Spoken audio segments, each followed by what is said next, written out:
नमस्कार, किसान समाचार में आप सभी का स्वागत है। सबसे पहले मुख्य समाचार। गर्मियों में नींबू का उपयोग काफी बढ़ जाता है। नींबू की अधिक मांग होने से गर्मियों में किसान इसकी खेती करके कमा सकते हैं भारी मुनाफा। नींबू के पौधों की रुपाई दिसंबर, फरवरी, जून और सितंबर में करना हो सकता है अधिक लाभकारी।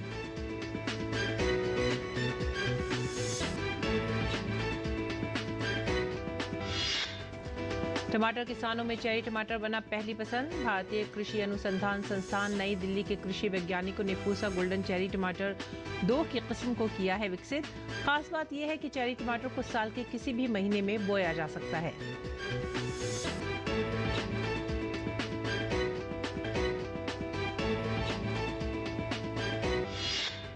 तिलहन फसलों में अलसी की खेती से किसान कमा सकते हैं बेहतर मुनाफा। पूरे साल बाजारों में बनी रहती है अलसी की मांग। अलसी का प्रयोग दवाइयां बनाने में भी किया जाता है। किसान सही समय पर प्राकृतिक खाद का प्रयोग करके अलसी की फसल को रोगों से बचाकर पा सकते हैं अच्छी आमदनी।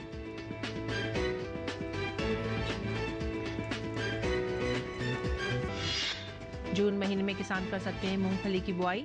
अच्छी फसल के लिए मानसून से पहले बुआई करना रहता है फायदे का सौदा। साल भर देश और विदेश में रहती है मूंगफली की मांग।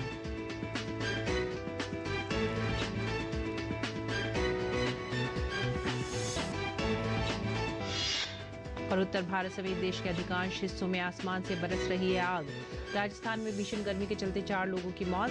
चिकित्सकों ने लोगों को अनावश्यक घर से ना निकलने की दी सलाह।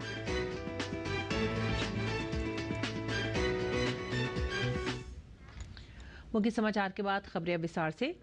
गर्मियों के मौसम में शिकंजी सहित कई पेय पदार्थों में नींबू की उपयोगिता काफी बढ़ जाती है। वहीं अगर बात करें नींबू की खेती की, तो नींबू की खेती कम खर्च में अधिक मुनाफे वाली फसल है। इसके पौधों को केवल एक बार लगाने के बाद किसान लगभग 10 सालों तक पैदावार प्राप्त कर सकते हैं। गर्मियों के मौसम में नींबू एक नकदी फसल मानी जाती है। आमतौर पर यह फसल साल में 3 बार तैयार होती है। इस पेशे से जुड़े किसानों का भी मानना है कि नींबू की खेती करने के लिए अधिक लागत नहीं आती है। खाली पड़े खेत में जैविक फसलों की खाद बनाकर खेत में मिला दें। वहीं नींबू के पौधों को बड़ा होने पर इसमें खुद तैयार किए गए रसायन के मिश्रण को डाल दें। इससे पौधे में पर्याप्त पोषक तत्व पहुंच जाते हैं। ऐसा करने से फसल की पैदावार में वृद्धि होती है। इस समय प्रति 1 बीघा में मात्र 10,000 रुपए की लागत से किसान 50 से 60,000 रुपए की कमाई आसानी से कर सकते हैं। वहीं किसान चाहें तो 1 बीघा में 300 से 400 पौधे तक रोपे जा सकते हैं। वहीं इसको तैयार करने के लिए किसान अपने खेतों में 5 मीटर प्रति पौधे की दूरी पर एक समतल भूमि पर जैविक उर्वरक डालने के बाद नींबू के पौधे को रोप देते हैं। इस प्रकार ये पौधा 6 महीने में ही फसल देने लगता है। इसके साथ ही गर्मियों के मौसम में इसमें भरपूर मात्रा में बम्पर नींबू का उत्पादन होता है। जैसे ही इसमें लगे हुए फल के पीले होने का समय आता है, इसमें रस भी बढ़ जाता है। इनको तोड़कर किसान बाजार में बिक्री कर देते हैं। वहीं इसके पौधों की रुपाई दिसंबर, फरवरी, जून और सितंबर में उचित मानी जाती है। जुलाई और अगस्त का महीना नींबू के पौधे लगाने का सर्वोत्तम समय माना जाता है। इसको लगाने के लिए गड्ढे की खुदाई 1 घन मीटर की करनी चाहिए। इसके बाद गड्ढे में 10 से 15 दिन तक धूप लगने के बाद अच्छी तरह सड़ी हुई गोबर की खाद मिलाकर गड्ढे में डालकर इसे भर देना चाहिए। जैसे ही जुलाई की पहली बरसात होती है, आप लाइम और लेमन दोनों का रोपण कर सकते हैं। दूरी लगभग 4 से 4.5 मीटर आप रख सकते हैं। शुरुआत के 1 से 2 सालों में नींबू के बाद आप अपने खेत में दूसरी फसलें भी लगा सकते हैं। और आइए अब बात करते हैं चेरी टमाटर की। टमाटर किसानों के लिए एक काफ़ी खुशी की खबर है। अगर आप टमाटर की खेती करते हैं और इस खेती से अच्छी पैदावार के साथ मोटी कमाई भी करना चाहते हैं, तो पूसा भारतीय कृषि अनुसंधान संस्थान नई दिल्ली के कृषि वैज्ञानिकों ने पूसा गोल्डन चेरी टमाटर 2 की किस्म को विकसित किया है। चेरी टमाटर को साल के किसी भी महीने में बोया जा सकता है। बारिश के दिनों में जब टमाटर बाजार में बहुत कम उपलब्ध होते हैं, उस समय भी आपको चेरी टमाटर की उपज मिल सकती है। चेरी टमाटर खासतौर पर सलाद में कच्चा खाने के लिए काफी इस्तेमाल किया जाता है। चेरी टमाटर का रंग गहरे लाल, गुलाबी, पीले और हल्के सुनहरे रंग के होते हैं। देश विदेश के बाजारों में इस किस्म के टमाटर की मांग काफी अधिक होती है। ऐसे में अगर देश के किसान अपने खेत में चेरी टमाटर की खेती करते हैं, तो वह कम समय में अधिक मोटी कमाई कर सकते हैं। वहीं अगर हम चेरी टमाटर के आकार की बात करें, तो इस किस्म के टमाटर गोल, आयताकार और नाशपाती के आकार में होते हैं। पूसा गोल्डन चेरी टमाटर 2 पोषक तत्वों से भरपूर है। इसके फलों में काफी अधिक रस पाया जाता है। पूसा गोल्डन चेरी टमाटर 2 की खेती से जुड़ी खास बातें। पूसा गोल्डन चेरी टमाटर 2 की खेती के लिए गर्म जलवायु के साथ साथ नमी युक्त बलुई दोमट मिट्टी जिसका पीएच मान 6 से 7 है उसको उपयुक्त माना जाता है। और आज बात करते हैं तिलहन फसलों की। इसी कड़ी में किसान अलसी की खेती से भी अपने खेतों में मुनाफा कमा सकते हैं। अलसी देश के विभिन्न भागों में तिलहन के रूप में उगाई जाती है। ये एक बहुमूल्य औद्योगिक तिलहन फसल के रूप में जानी जाती है। अलसी की बाजारी कीमत काफ़ी अच्छी रहती है क्योंकि इसके प्रत्येक भाग को किसी न किसी रूप में उपयोग किया जाता है। अलसी को केवल खाने वाले तेल के रूप में ही नहीं बल्कि इससे दवाइयाँ भी बनाई जाती हैं। अलसी की खेती हमारे देश में लगभग 2.96 लाख हेक्टेयर के क्षेत्र में की जाती है जो कि विश्व का कुल 15% है। इस हिसाब से देश में बहुत सारे किसान अलसी की खेती कर रहे हैं। ऐसे में किसान अलसी की खेती से अच्छा उत्पादन ले सकते हैं। इसके लिए सबसे ज़रूरी होता है अलसी की फसल को रोगों से बचाना। अलसी के प्रमुख रोगों में अल्टरनेरियर, पत्ती धब्बा, झुलसा रोग, रतुआ या गैरुई रोग और बुकनी रोग जैसे नाम शामिल है। किसान सही समय पर प्राकृतिक खाद का प्रयोग करके अपनी फसल को बचाकर और अच्छी किस्म की पैदावार पाकर काफ़ी मुनाफा कमा सकते हैं।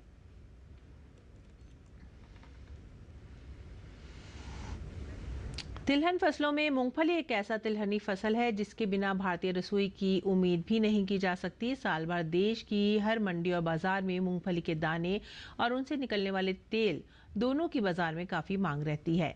मूंगफली के तेल का इस्तेमाल लोग खाना बनाने और खाने में करते हैं। वैसे तो इसकी खेती पूरे देश में ही की जाती है लेकिन कुछ राज्यों में मूंगफली की खेती मुख्य रूप से जैसे गुजरात, राजस्थान, महाराष्ट्र, कर्नाटक, आंध्र प्रदेश और पश्चिम बंगाल में की जाती है। जून में बुआई के बाद इसकी कटाई अक्टूबर तक की जाती है। मूंगफली की बुआई वर्षा आने से पहले ही कर देनी चाहिए। यदि बीज ठीक से अंकुरित होने से पहले बारिश के संपर्क में आ जाते हैं तो फलियां सूखने की समस्या होती है। इससे उत्पादन प्रभावित होगा।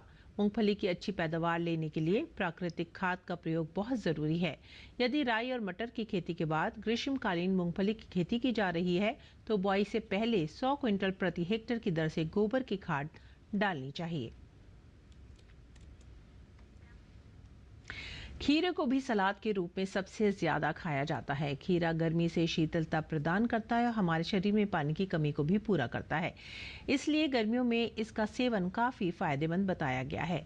किसान गर्मियों में बाजार मांग को देखते हुए जायद सीजन में खीरे की खेती करके अच्छा लाभ कमा सकते हैं।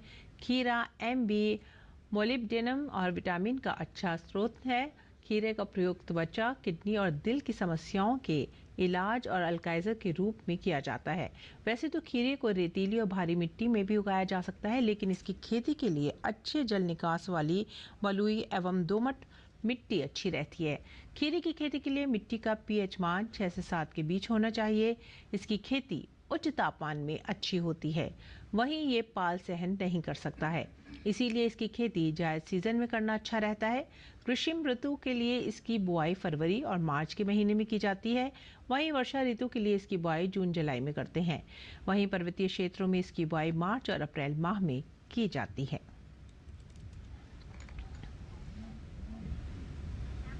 आगे बढ़ते हैं अगली खबर की तरफ। राजस्थान राज्य जैव विविधता बोर्ड के सौजन्य से श्री कर्ण नरेंद्र कृषि विश्वविद्यालय जोबनेर में अंतर्राष्ट्रीय जैव विविधता दिवस की theme be a part of plan पर एक कार्यक्रम का आयोजन हुआ। SKNAU के कुलपति डॉक्टर बलराज सिंह कार्यक्रम में मुख्य अतिथि के तौर पर शामिल हुए। इस अवसर पर अपने संबोधन में डॉक्टर बलराज सिंह ने कहा कि जैव विविधता को अक्सर पौधों, जानवरों और सूक्ष्म जीवों की विस्तृत विविधता के संदर्भ में समझा जाता है, लेकिन इसमें प्रत्येक प्रजाति में विद्यमान आनुवांशिक अंतर भी शामिल होता है। डॉक्टर बलराज सिंह ने बताया कि जैव विविधता से ही पृथ्वी पर जीवन संभव है। जैव विविधता के बिना संपूर्ण विश्व के भोजन का उत्पादन संभव नहीं है। संसाधनों की अतिदोहन, आक्रामक विदेशी प्रजातियों, जलवायु परिवर्तन और प्राकृतिक आवास के नष्ट होने के कारण जैव विविधता को खतरा बढ़ता जा रहा है। उन्होंने बताया कि जैव विविधता को बढ़ाने के लिए विभिन्न जीन तकनीकियों का उपयोग किया जा सकता है। साथ ही प्राकृतिक संसाधनों का अनुकूलतम उपयोग करना चाहिए। बायोडायवर्सिटी को लेके कि क्या है, क्या क्या कंपोनेंट है, क्या उसको कंजर्वेशन की ज़रूरत है, और ख़ास करके जो एरिड और सेमी एरिड रीजन की जो बायोडाइवर्सिटी है उसको लेकर मैंने बच्चों के सामने और पूरा जो आयोजन उसमें एक प्रेजेंटेशन रखा और उसमें बात की कि राजस्थान के परिप्रेक्ष्य में कितनी मजबूत जो है ना हमारा जो जैव विविधता है और उसकी क्या चिंताएं, क्या चुनौतियां हैं और भविष्य में हमें क्या क्या उसमें करना पड़ेगा, इन सभी बातों को लेकर जो गहन विचार और विमर्श किया।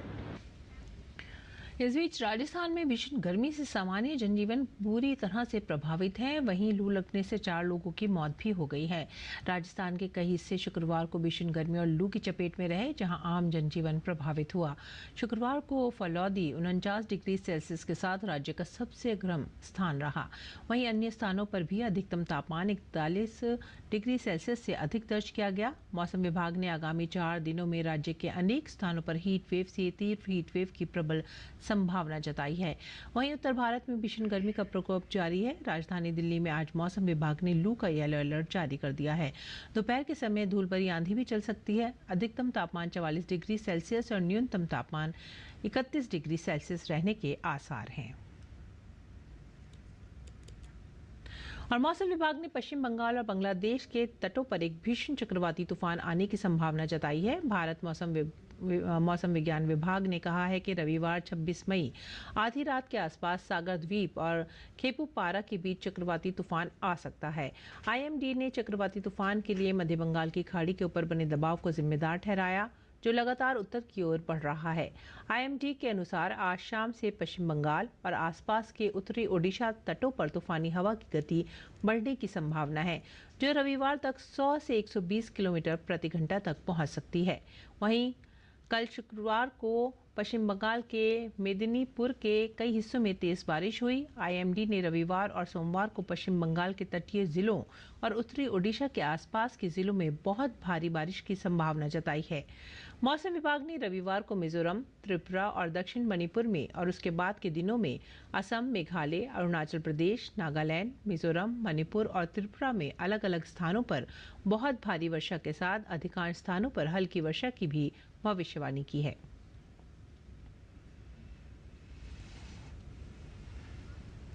देश के अलग अलग हिस्सों में मौसम बदल रहा है। कहीं तपती गर्मी तो कहीं बारिश तो कहीं ओले गिर रहे हैं। जम्मू कश्मीर में भीषण गर्मी के बाद रियासी के कुछ हिस्सों में तेज बारिश और ओलावृष्टि हुई।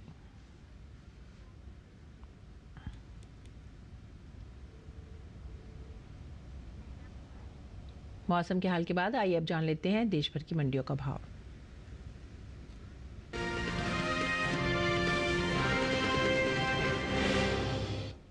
ज्यादातर कृषि उपज मंडियों में सरसों के कारोबार में उठापटक का रुख रहा, जबकि कुछ मंडी में इस दौरान सरसों के भाव में स्थिरता देखने को मिली। एगमार्क नेट के मुताबिक गुजरात की ध्रोल मंडी में सरसों का कारोबार नरमी के साथ हुआ। यहाँ 23 मई को सरसों 5,005 रुपए पर बिकी, जो 24 मई को 155 रुपए टूटकर 4,850 रुपए पर आ पहुंची। राजस्थान की कोटा मंडी में सरसों के सौदे स्थिर भाव पर हुए। यहाँ दोनों दिन 23 और 24 मई को सरसों का भाव 5,300 रुपए पर टिका रहा। राज्य की लाल सोट मंडी में सरसों की खरीद बढ़त के साथ हुई। यहाँ 23 मई को सरसों का भाव 5,600 रुपए था।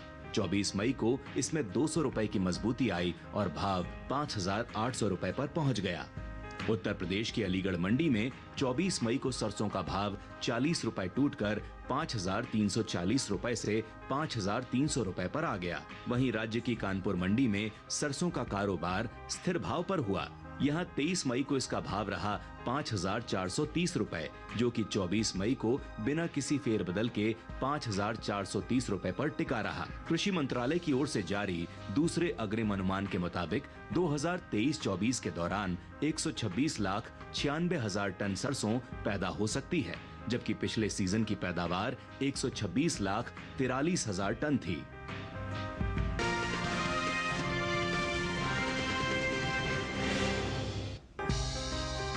शुक्रवार को मंडियों में प्याज की आवक सामान्य है। भाव की बात करें तो एगमार्क नेट के मुताबिक गुजरात की राजकोट मंडी में 23 मई को प्याज का भाव रहा 1200 रुपए।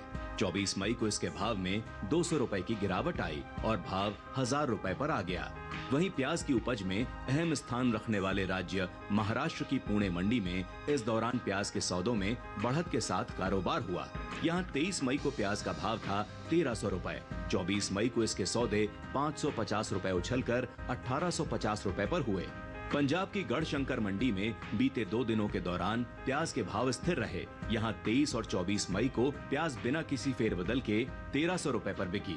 वहीं राजस्थान की जोधपुर मंडी में प्याज के सौदे बढ़त के साथ हुए। यहां 24 मई को प्याज का भाव 100 रुपए बढ़कर 1100 रुपए से 1200 रुपए पर पहुंच गया। जबकि उत्तर प्रदेश की अलीगढ़ मंडी में 23 मई को प्याज का भाव रहा 1660 रुपए। 24 मई को इसके भाव में 10 रुपए की गिरावट आई और भाव 1650 रुपए पर आ गया। इस साल घरेलू स्तर पर प्याज की उपज में कमी देखने को मिल सकती है। कृषि मंत्रालय की ओर से बागवानी फसलों के लिए जारी पहले अग्रिम अनुमान के मुताबिक देश में प्याज की उपज बीते साल से साल 2023-24 के दौरान प्याज की कुल उपज 31.01 मिलियन टन रहने का अनुमान जताया गया है, जबकि बीते साल की समान अवधि के दौरान प्याज की पैदावार 31.69 मिलियन टन रही थी। वहीं इसका असर कृषि उपज मंडियों में प्याज के बाजार भाव पर पड़ सकता है।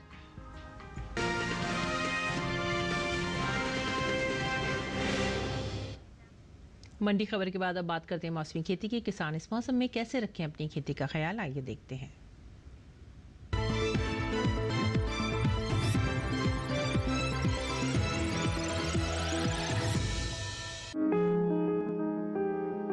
मौसम को ध्यान में रखते हुए पंजाब के किसान मार्च में बोई गई खरीफ प्याज की नर्सरी की उचित देखभाल करें और नियमित अंतराल पर सिंचाई करें।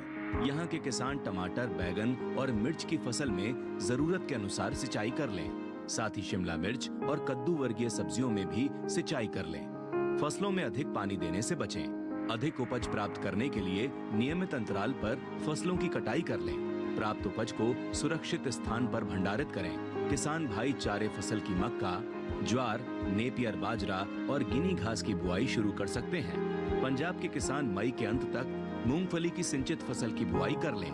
बात करें उत्तर प्रदेश की, तो यहाँ के किसान लंबी अवधि की धान की किस्मों की बुआई के लिए बीज की व्यवस्था सुनिश्चित कर लें। यहाँ के किसान जितनी जल्दी हो गन्ने की बुआई पूरी कर लें। अच्छी उपज हासिल करने के लिए किसान भाई मक्के की संकर किस्में जैसे गंगा 11, सरताज, HQ, PM5, HQ PM8, pro 316, 4640 और बायो 9681 का चयन करें।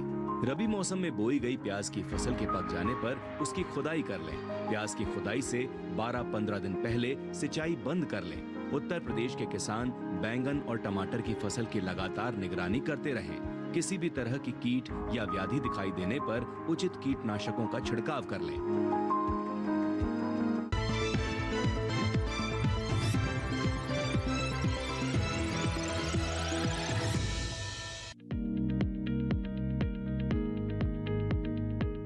धनिये की खेती के लिए दोमट मिट्टी सबसे अच्छी मानी जाती है।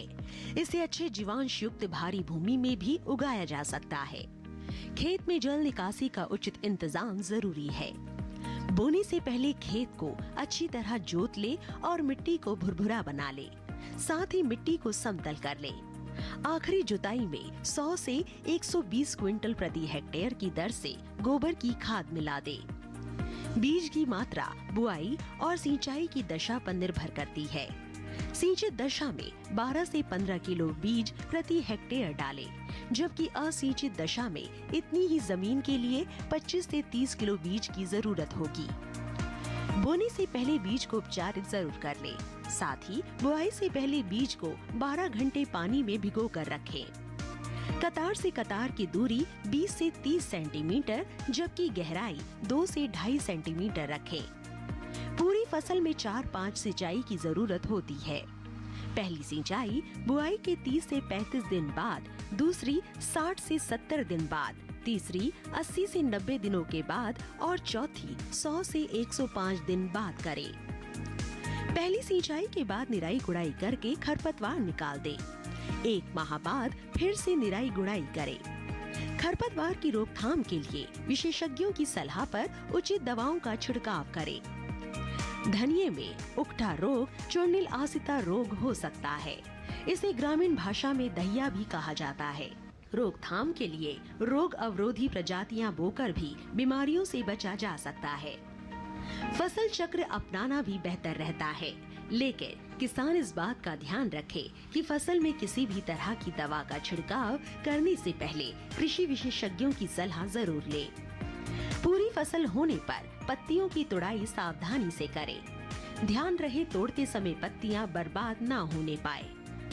1 हेक्टेयर जमीन से 125 से 140 क्विंटल तक हरी पत्तियां ली जा सकती है।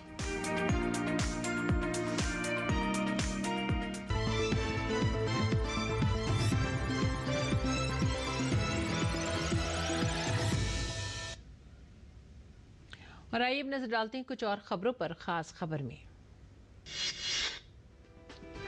छत्तीसगढ़ के बेमेतरा जिले में स्थित बारूद फैक्ट्री में बड़ा धमाका हुआ। ब्लास्ट में 10 से ज्यादा लोगों की मौत और कई मजदूर के घायल होने की खबर है। घटना बेररा ब्लॉक के ग्राम बोरसी स्थित स्पेशल ब्लास्ट लिमिटेड बारूद फैक्ट्री की है। छत्तीसगढ़ में नक्सलियों के खिलाफ सुरक्षा बलों को बड़ी सफलता मिली है। सुरक्षा बलों और नक्सलियों के बीच हुई मुठभेड़ में जवानों ने 8 नक्सलियों को मार गिराया है। साथ ही घटनास्थल से भारी मात्रा में नक्सलियों का सामान भी बरामद हुआ है। साकेत कोर्ट ने दिल्ली के उपराज्यपाल वीके सक्सेना की ओर से दायर आपराधिक मानहानि मामले में सामाजिक कार्यकर्ता मेधा पाटकर को दोषी ठहराया है। 20 साल पहले उपराज्यपाल वीके सक्सेना ने NGO national council for civil liberties के अध्यक्ष रहते हुए मेधा पाटकर के खिलाफ आपराधिक मानहानि याचिका दायर की थी। मध्य प्रदेश की जबलपुर इंजीनियरिंग कॉलेज के छात्रों ने पुणे कार दुर्घटना मामले पर कैंडल लाइट मार्च निकाला है। पुणे में काम करने वाले आईटी इंजीनियर अनीश अवधिया और अश्विनी कोष्टा की मौत 19 मई को हो गई थी, जब एक तेज रफ्तार पोर्श कार ने उन्हें पीछे से टक्कर मार दी थी।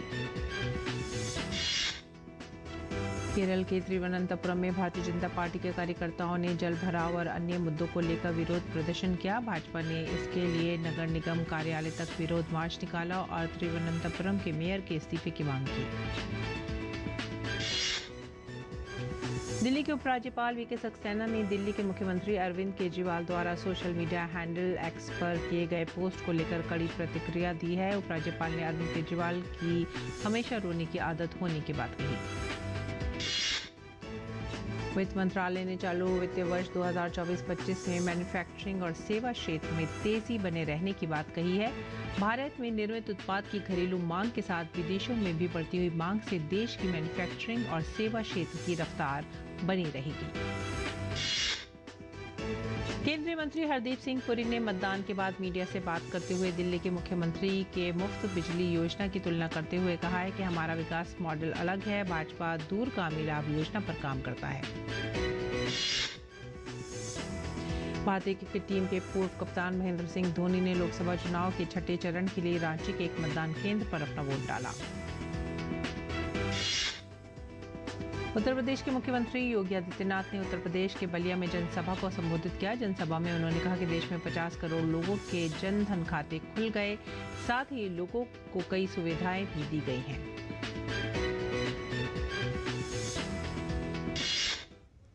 इसी के साथ ही आप हमारी पूरी टीम को दीजिए आज्ञा। नमस्कार।